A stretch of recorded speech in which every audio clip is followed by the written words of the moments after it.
할렐루야. 주 예수 그리스도 이름으로 하나님 말씀 증거하겠습니다. 창세기 37장 12절부터 봉독하겠습니다. 창세기 37장 12절. 창세기 37장 12절. 그 형들이 세겜에 가서 아비의 양떼를 칠 때에 이스라엘이 요셉에게 이르되 네 형들이 세겜에서 양을 치지 아니하느냐? 너를 그들에게로 보내리라. 요셉이 아비에게 대답하되 내가 그리하겠나이다. 14절. 이스라엘이 그에게 이르되 가서 네 형들과 양떼가 다 잘 있는지 잘 있는 여부를 보고 돌아와 내게 보아라 하고 그를 헤브론 골짜기에서 보내매 이에 세겜으로 가니라. 어떤 사람이 그를 만난즉 그가 들에서 방황하는지라. 그 사람이 그에게 물어 가로되 네가 무엇을 찾느냐? 16절. 그가 가로되 내가 나의 형들을 찾으오니 청컨대 그들의 양치는 곳을 내게 가르치소서. 그 사람이 가로되 그들이 여기서 떠났느니라. 내가 그들의 말을 들으니 도단으로 가자 하더라. 요셉이 그 형들의 뒤를 따라가서 도단에서 그들을 만나니라. 18절. 요셉이 그들에게 가까이 오기 전에 그들이 요셉을 멀리서 보고 죽이기를 꾀하여 서로 이르되 꿈꾸는 자가 오는도다. 자, 그를 죽여 한 구덩이에 던지고 우리가 말하기를 악한 짐승이 그를 잡아먹었다 하자. 그 꿈이 어떻게 되는 것을 우리가 볼 것이니라 하는지라. 21절. 루벤이 듣고 요셉을 그들의 손에서 구원하려 하여 가로되 우리가 그 생명은 상하지 말자. 루벤이 또 그들에게 이르되 피를 흘리지 말라. 그를 광야 그 구덩이에 던지고 손을 그에게 대지 말라 하니 이는 그가 요셉을 그들의 손에서 구원하여 그 아베게로 돌리려 함이었더라. 23절. 요셉이 형들에게 이르되 그 형들이 요셉의 옷 곧 그 입은 채색 옷을 벗기고 그를 잡아 구덩이에 던지니 그 구덩이는 빈 것이라. 그 속에 물이 없었더라.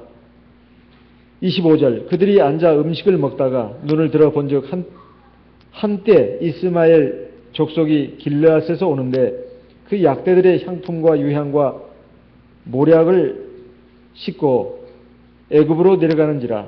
26절.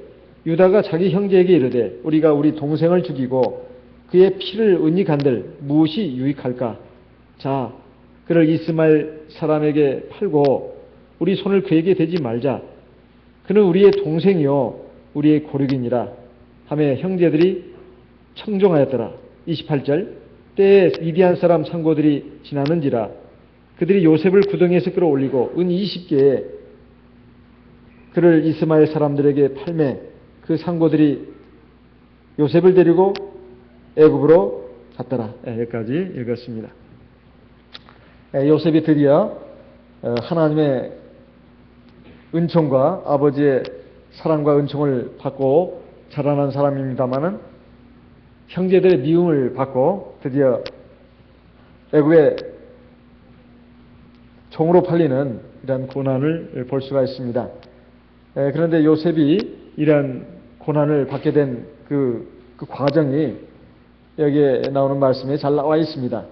먼저 어느 날 요셉의 형제들이 세겜에 가서 아버지 양떼를 치고 있었는데 아버지 야곱이 즉 이스라엘이 요셉에게 명을 내렸습니다. 네 형들이 세겜 땅에 가서 양을 치고 있지 않느냐? 내가 너를 네 형들에게 보낼 텐데 가서 형들의 상황이 어떤지 한번 살펴봐라. 형들이 지금 안전하게 있는지 네가 좀 알아보고 오너라. 이렇게 명을 내렸습니다. 이 명에 대해서 요셉이 순종을 했습니다. 사실 요셉은 자기 형제들이 자기를 얼마나 미워하고 자기를 힘들게 하는지 모르는 바가 아니었습니다. 평상시에 요셉은 형제들로부터 많은 미움을 받았습니다. 그 앞에 나오는 지난 시간에 우리 읽은 말씀을 보게 되면 요셉의 형제들이 요셉에게 하는 말투가 굉장히 거칠고 굉장히 적대적이었다. 이것을 알 수가 있습니다. 요셉이 바보가 아닌 이상 자기 형제들이 자기를 얼마나 미워하고 자기를 참 죽일 듯이 미워하는 그 마음을 갖고 있는지 모를 리가 없습니다. 그리고 더군다나 지금 아버지가 가서 알아보라고 하는 지역은 지금 야곱이 있는 이 지역에서 헤스론 지역에서 그쪽까지 세겜 지역까지 약 80km가 떨어져 있다고 합니다. 80km. 이것은 굉장한 거리입니다. 어떤 학자는 말하기를 100km라고도 말하기도 하고 사실 그 이스라엘의 그 지리는 우리가 가보지 않은 이상은 잘 알 수가 없습니다. 어쨌든 참고 서적을 통해서 우리가 파악할 수밖에 없는데 약 80km에서 100km. 그러니까 서울에서 친다면 저 천안 정도 거리라고 말하는 분이 있습니다. 서울에서 따지면 한 천안까지 거리. 이거 상당한 거리 아니겠습니까? 그것을 걸어서 간다고 한번 생각해 보십시오. 상당한 거리입니다. 거기에 가서 알아보라고 하는 이유는 일찍이 야곱의 아들들이 자기 누이 동생의 그 성폭행 그 사건을 통해서 분노하고 그래가지고 세겜성의 추장과 그 아들 그리고 거기에 남자들 모조리 죽이고 그리고 부녀자들 그리고 아이들 갖다가 다 사로잡아오고 그 물건들 다 약탈하고 그리고 또 불도 지르고 이렇게 온 그 엄청난 사건으로 인해서 세겜 지역에 있는 그 일대에 있는 사람들이 이 야곱의 가족들에 대해서 굉장히 그 적대감을 갖고 있는데 그 위험 지역에 지금 야곱의 아들들이 가서 양을 먹이고 있는 것입니다. 그러니 이 야곱으로서는 걱정이 안 될 수가 없었습니다. 걱정이 안 될 수가 없었어요. 그래서 요셉을 보낸 것입니다. 사실 요셉을 야곱이 데리고 있었다고 하는 것은 이제 11번째 아들이고 그 밑에 아주 또 어린 아들, 막내 아들 베냐민이 있긴 하지만 베냐민을 보낼 수는 없습니다. 너무 어리기 때문에. 근데 요셉은 이미 이제 17세 정도 됐기 때문에 보낼 수가 있다는 것이죠. 그리고 사실 요셉은 그 판단력도 있고 이제 자기 몸을 자기 스스로가 좀 지킬 수 있는 그런 정도로 몸이 성장했기 때문에 보낼 수 있지 않겠나 해서 보냈다고 봐야 됩니다. 그런데 이 명령을 들은 요셉이 이제 아버지에게서 멀리 떨어져 있는 형제들 다 자기를 죽일 듯이 미워하는데 가서 형제들이 자기를 꽁꽁 묶어가지고 막 폭행을 가할 수도 있고 또 자기에게 온갖 해를 끼칠 수도 있는데 이거 모를 리가 없습니다. 그런데도 아버지께서 명령하시니까 순종해서 간 겁니다. 순종해서 간 거예요. 또 하나는 아무리 형제들이 그렇다 하더라도 어쨌든 형제들이 아니냐 이거죠. 그러니까 아버지의 그 마음을 요셉도 가지고 있었다. 이렇게 봐야 됩니다. 형제들의 아무리 자기를 미워한다 하더라도 어쨌든 아버지의 아들들이고 내 형제들이기 때문에 그 역시 염려하고 하는 마음으로 갔다고 봐야 합니다. 그걸 어떻게 알 수 있느냐? 세겜 지역에서 가서 보니까 거기에 자기 형제들이 없었습니다.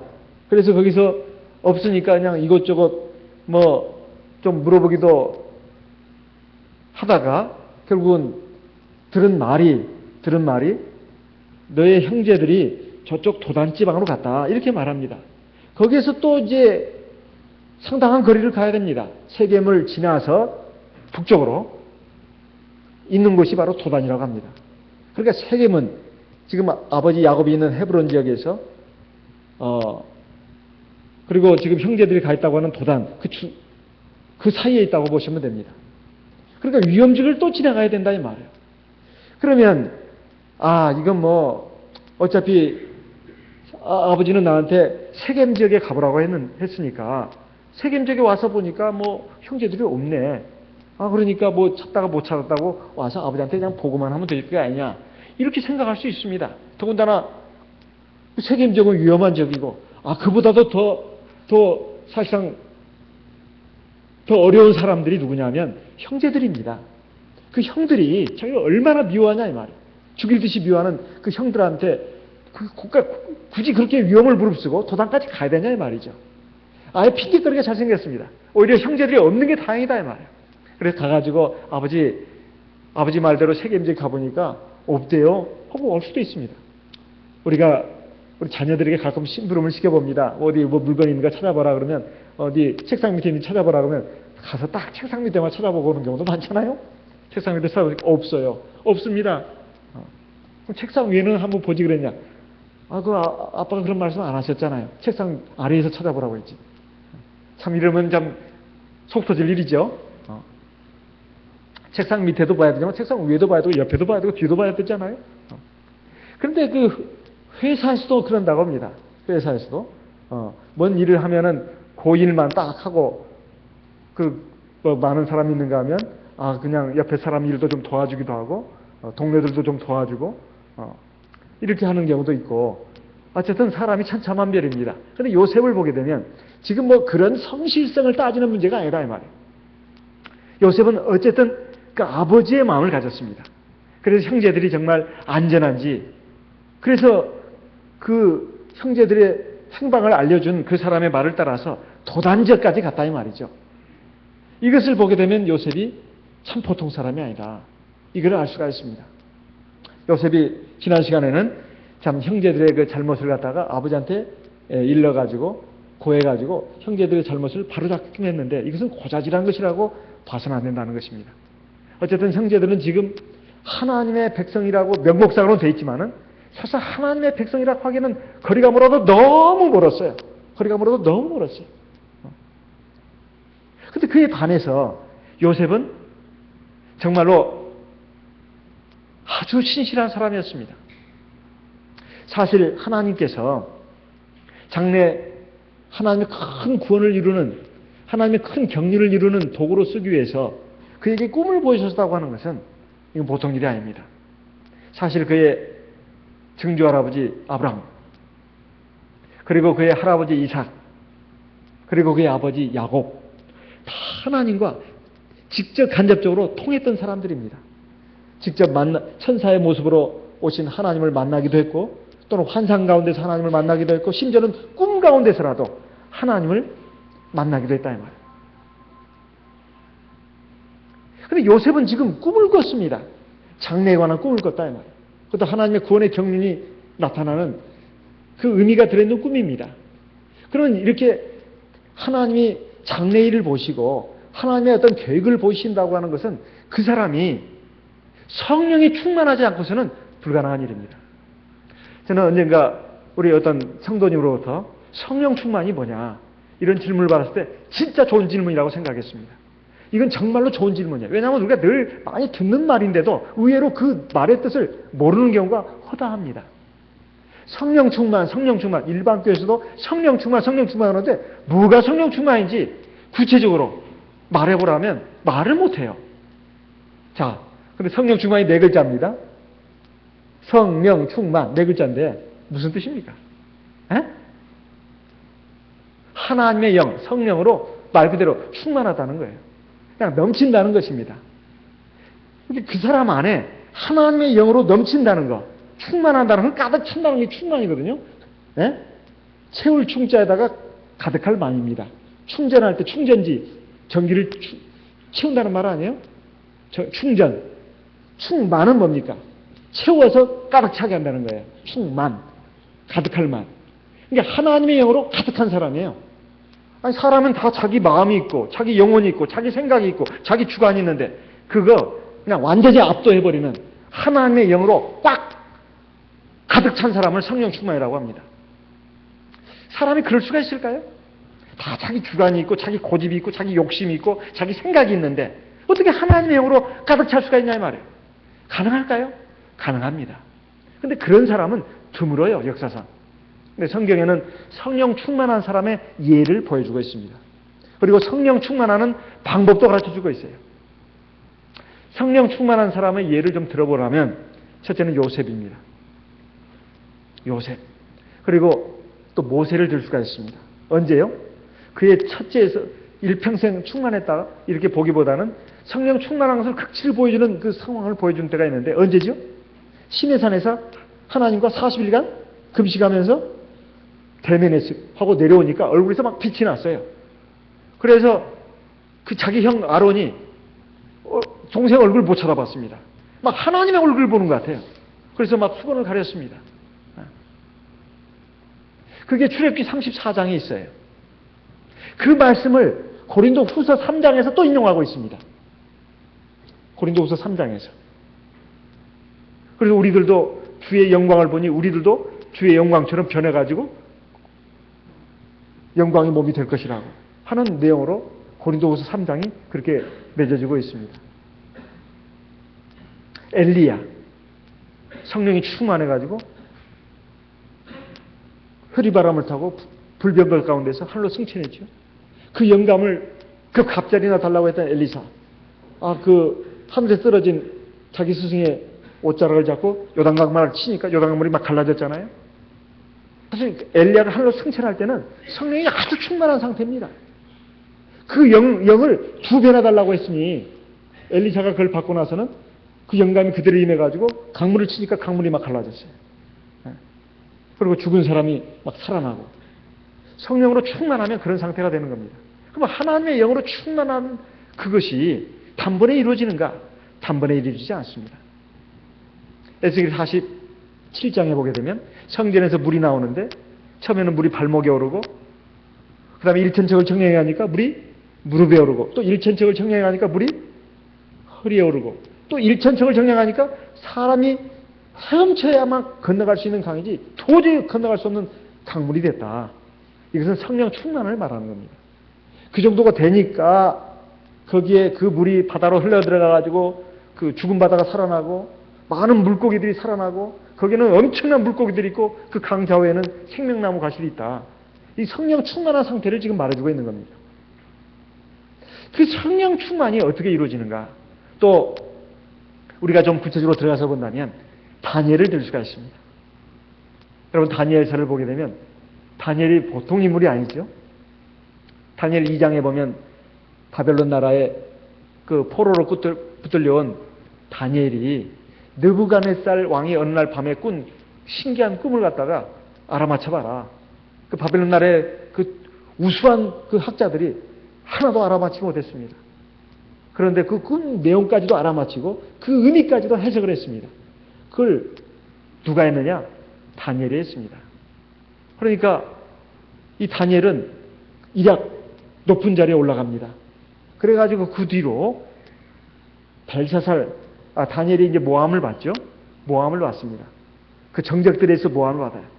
그래가지고 그 느부갓네살 왕 외에는 절대로 누구에게도 절하거나 그러지 않아야 되는데 자기 늘 하던 대로 예루살렘을 향해서 난 창을 향해서 열어놓고 하나님께 3번 기도합니다. 전에 하던 대로. 그러니까 그 정적들이 고소를 하죠. 그래가지고 결국은 사자굴에 던져졌는데 그때 왕이 애가 타가지고 너의 항상 섬기는 하나님이 너를 구원하셨느냐. 거기에 다니엘 4장에 보게 되면 그런 내용이 나옵니다. 너의 항상 섬기는 하나님이 너를 구원하셨느냐. 왕이시여 걱정하지 마십시오. 나의 하나님이 나를 지켜주시고 4대 입을 막으셨습니다. 그리고 다니엘 5장으로 가면 이제 벨사살 4대 왕을 섬기지 않았습니까? 다니엘이. 그 정권이 바뀌는 그 속에서도 살아남아가지고 그 역대 왕들이 다 다니엘을 중용했는데 벨사살 왕이 어떻습니까? 또 신비한 꿈을 꾸지 않았습니까? 어떤 환상이 났죠. 손가락이 나타나가지고 막 글자 쓰는 내용이 나타나니까 그 꿈을 모르고 있을 때 그 황후가 권하지 않아요? 하나님의 신에 충만한 사람이 있다고. 바로 다니엘이라고. 그를 불러가지고 꿈에 저 이적 환상의 내용을 갖다가 해석하게 하잖아요. 하나님의 신에 충만한 사람이라고 나옵니다. 그러니까 그것이 어떻게 가능하냐? 늘 기도하는 사람이 합니다. 그리고 하나님의 말씀을 늘 궁구하는 사람이 해야 돼요. 하나님의 말씀과 성령의 기도에 충만해 있지 않으면 그런 영역이 따르지 않습니다. 우리 과거에 지금 우리 교회 역사가 한 80년, 대만은 한 80년, 90년, 우리가 한 70년 되죠? 과거에 지금까지 우리 교회 역사를 보게 되면 성령이 충만한 분, 영역이 뛰어난 분이라고 하죠. 영역이 뛰어난 분. 영역이 어떻게 뛰어날까요? 쌍치기도원에 가면 영지, 영력, 영덕 그것을 위해서 열심히 기도하자. 그건 참 올바른 말입니다. 영적인 지혜, 영적인 능력, 영적인 덕. 이것은 사람의 힘으로 되는 게 아닙니다. 오직 성령의 능력으로 가능한 것이죠. 사람이 아무리 좋은 독서 많이 하고 또 좋은 프로그램에 많이 참여하고 교육받고 그런다 해서 되는 게 아닙니다. 하나님의 말씀을 먹지 않고서는, 그리고 하나님의 말씀을 늘 궁구하지 않고서는, 뿐만 아니라 말씀만 읽는 것은 그걸로 끝나지 않고 성령을 의지해서 기도하지 않으면 절대로 성령 충만해질 수 없습니다. 다른 것은 다 보조일 뿐이에요. 핵심은 하나님의 말씀과 성령의 기도입니다.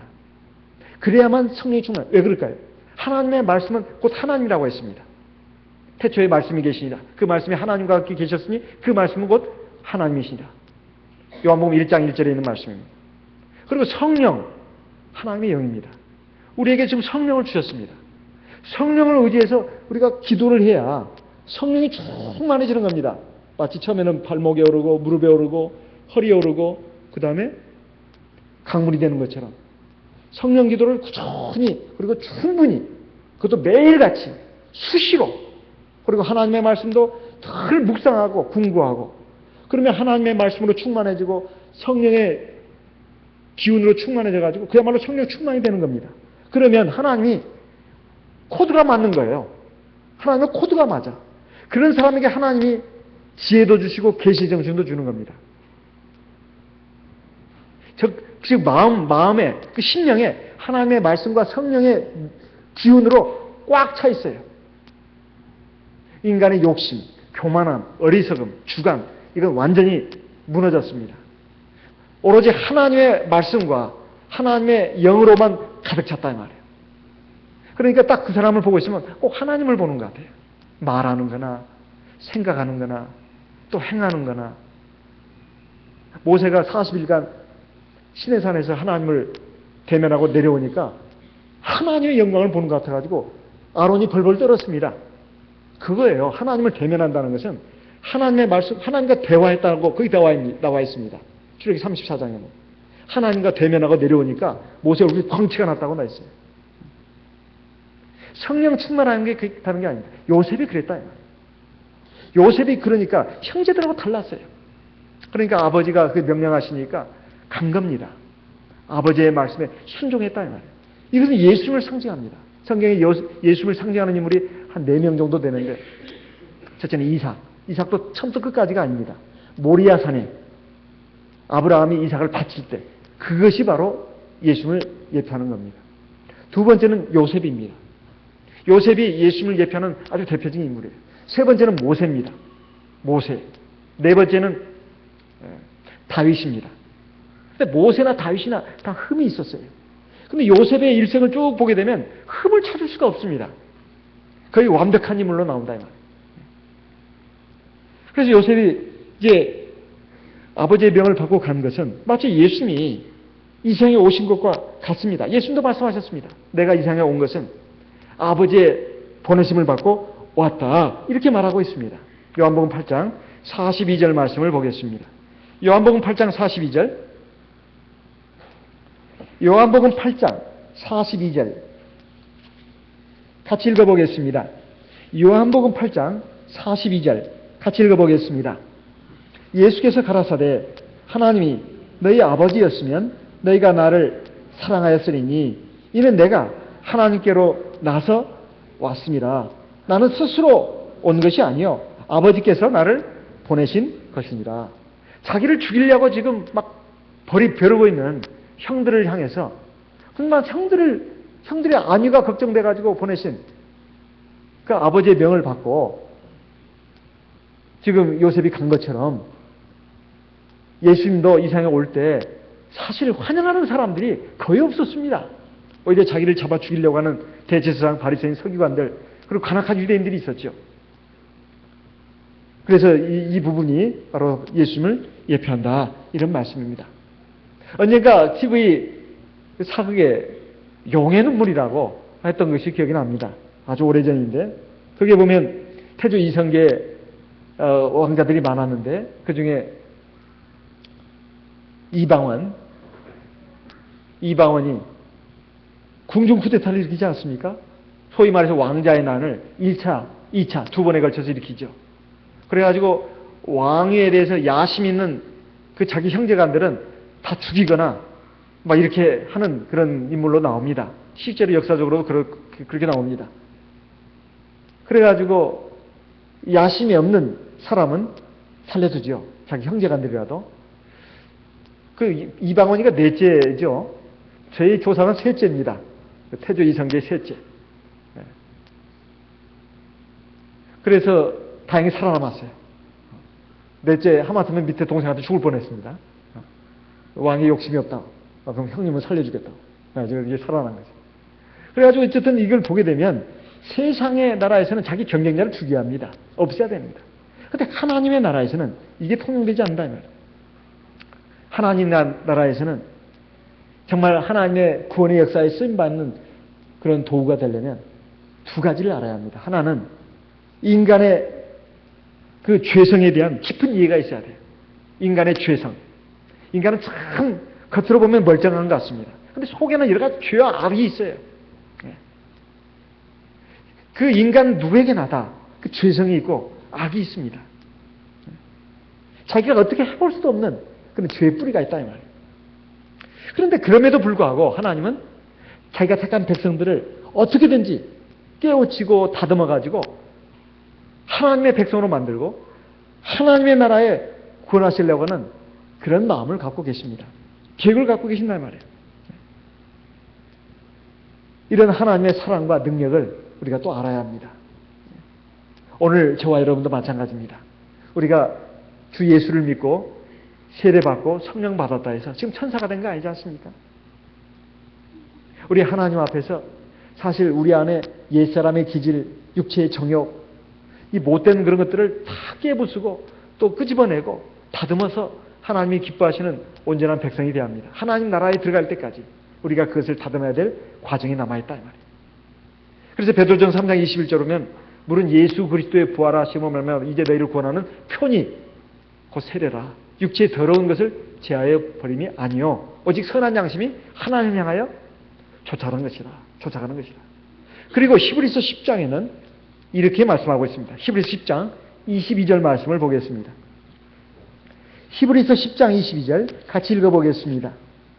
히브리서 10장 22절 같이 읽어보겠습니다. 히브리서 10장 22절 같이 읽겠습니다.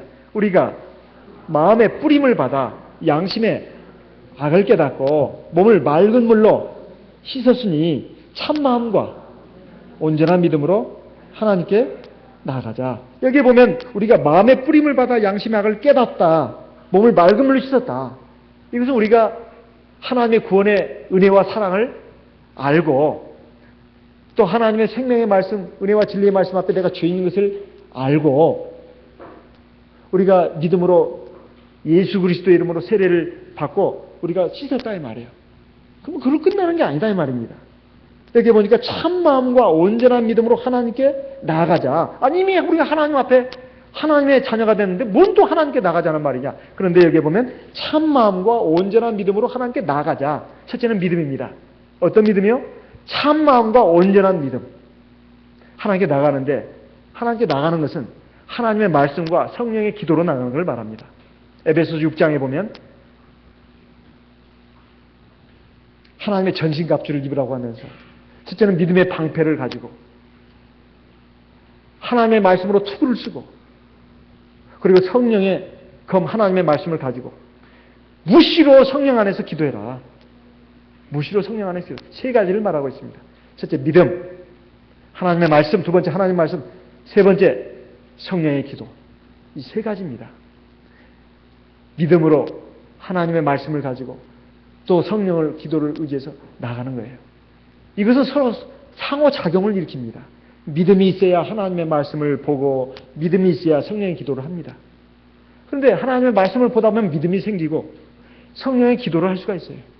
성령의 기도를 하다 보면 믿음이 생기고 하나님의 말씀 보고 싶은 마음이, 듣고 싶은 마음이 생깁니다. 이 세 개는 삼박자예요. 서로가 영향을 줍니다. 믿음이 있으면 하나님의 말씀을 보게 되고 성령의 기도를 하게 됩니다. 하나님의 말씀을 들으면 자꾸 믿음이 생겨가지고 기도를 하게 돼요. 성령이 충만해집니다.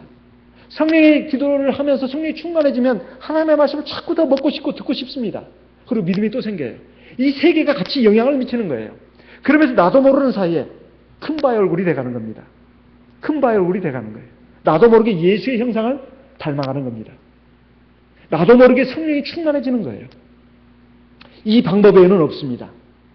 성경에서 말하고자 하는 성령 충만은 하나님의 영이 충만한 상태인데 사실은 이것은 단실내에 되는 것도 아니고 무슨 요술방망이처럼 금 나와라 뚝딱, 은 나와라 뚝딱 그렇게 해서 이루어지는 것이 아닙니다.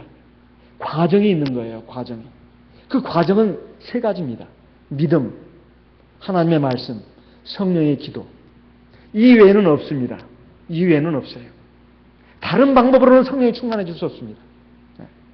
이것이 제가 대만이나 한국에서 우리 선배 목자님들로부터 배워온 바고 또 성경의 말씀도 또 그렇습니다.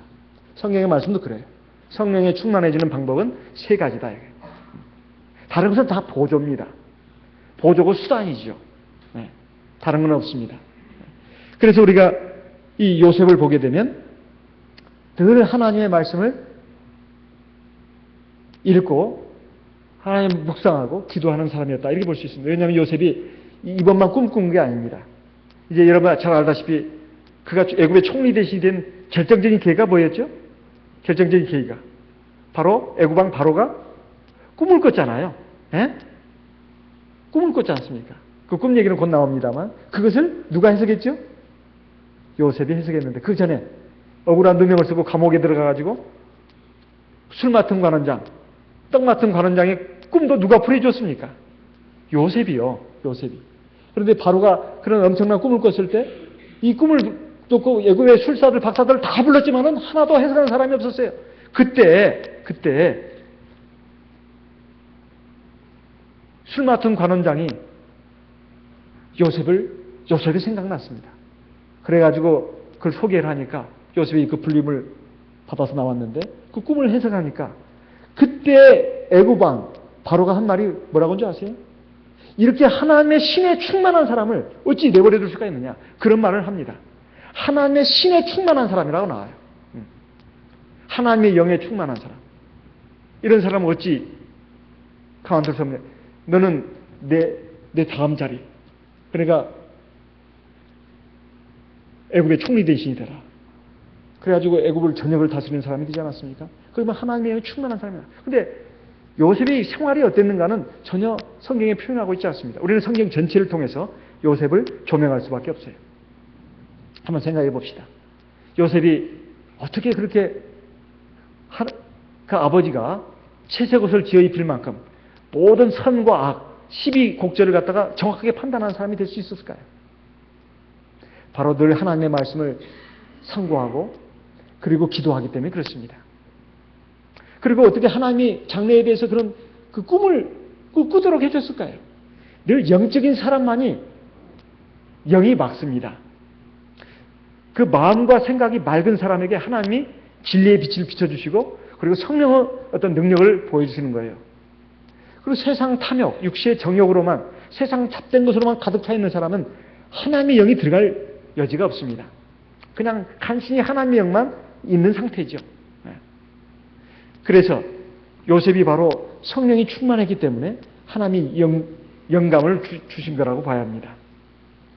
그래서 다른 사람이 볼 때에도 저 사람은 하나님의 영에 붙들린 사람이다. 이렇게 되는 것입니다.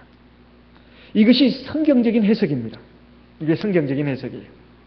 다른 방면으로 해석하는 것은 인간적인 해석입니다. 요셉이 그냥 성실했다. 요셉이 그냥 바르고 착했다. 그것은 인간적인 해석입니다. 인간적인 해석이에요. 그것은 하나의 결과물이죠. 근본적인 것은 그가 하나님과 늘 호흡하는 사람이었다. 이것입니다. 일반 그 불교도 그렇습니다. 일반 불교의 고승들도 보면 늘 그 불경을 상고합니다. 그리고 잠잠히 앉아가지고 참선을 하죠. 우리가 말하는 기도입니다.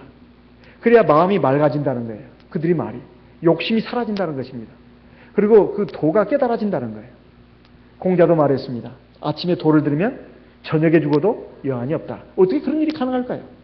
늘 도에 젖어서 사는 사람만이 가능합니다.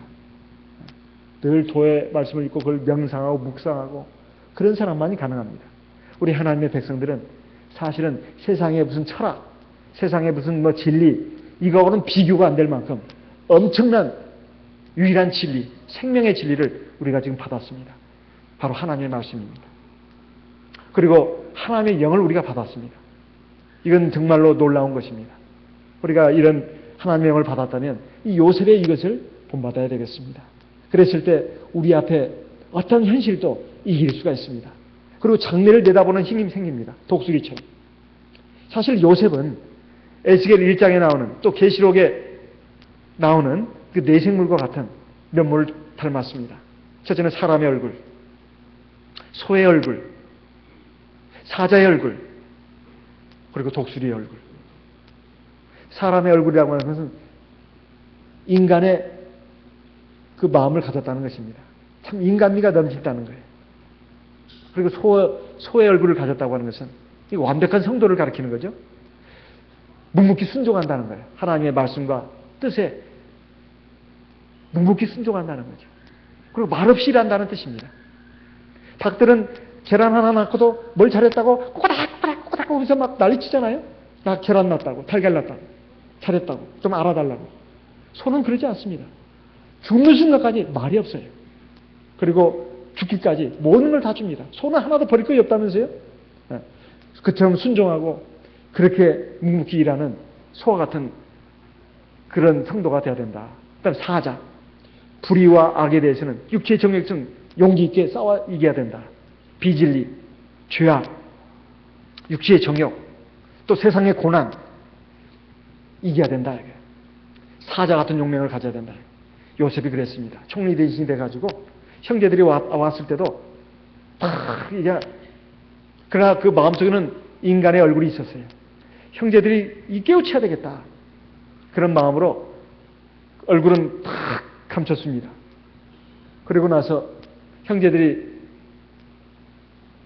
그 회개하는 모습을 보고는 막 부둥켜 안고 울지 않았습니까? 그때까지 참았던 거죠. 그 자기의 마음을 감췄던 겁니다. 형제들을 사랑하고 위하는 마음은 있었지만은 형제들을 바로잡기 위해서 그냥 모진 얼굴을 가졌던 거죠. 아버지 야곱이 죽었을 때 형제들이 벌벌 떨었습니다. 와서 막 무릎 꿇고 빌었습니다. 아버지가 유언으로 남겼다고. 그때 요셉이 형제들을 붙들이키면서 걱정하지 마시라고. 나를 이곳에 보낸 것은 당신이 아니라 당신들이 아니라 하나님이라고. 내가 당신들과 당신 자녀들을 기르겠다고. 그 말은 요셉이 그로부터 한동안 형제들을 안 봤다는 뜻입니다. 그러니까 아버지 때문에 우리를 봐주겠거니 이렇게 형제들은 생각한 것이죠. 사자의 얼굴을 가졌던 겁니다. 그 다음 독수리. 먼 앞을 내다본다. 하나님의 구원, 하나님의 역사. 그러니까 눈앞에 펼쳐지는 현실에 일이 일비하지 않았습니다. 그 말할 수 없는 그 고통, 그 불합리한 현실, 그게 절망하지도 않았고 또 복수하려고 하지도 않았습니다. 그리고 좌절하지 않았어요. 이것이 요셉이 보여주는 면모입니다. 다음 시간에 또 이어서 이 부분을 좀 더 보도록 하겠습니다. 우리가 요셉처럼 정말로 하나님 앞에서 성령이 충만할 때 하나님이 장래일도 보여주시고 하나님의 귀한 도구가 쓸 수 있고 결국은 인생의 승리자로 우뚝 서게 됩니다. 또 많은 사람들을 구원하는 하나님의 역사의 도구가 되는 것입니다. 또 인생의 주인공이 되는 것입니다. 우리는 요셉을 본받아야 됩니다. 하나님은 요셉을 우리에게 모델로 보여주고 있습니다. 우리 요셉과 같은 인물이 되도록 우리 다 같이 하나님 앞에 구하겠습니다. 다 같이 하나님 앞에 기도하겠습니다. 나와 내 가정을 위해서 기도하고 우리 교회 또 총회를 위해서도 기도하겠습니다. 하나님 우리에게 믿음을 주시고 또 성령의 충만함을 주시고 하나님의 말씀을 주시옵소서. 다 같이 기도하겠습니다.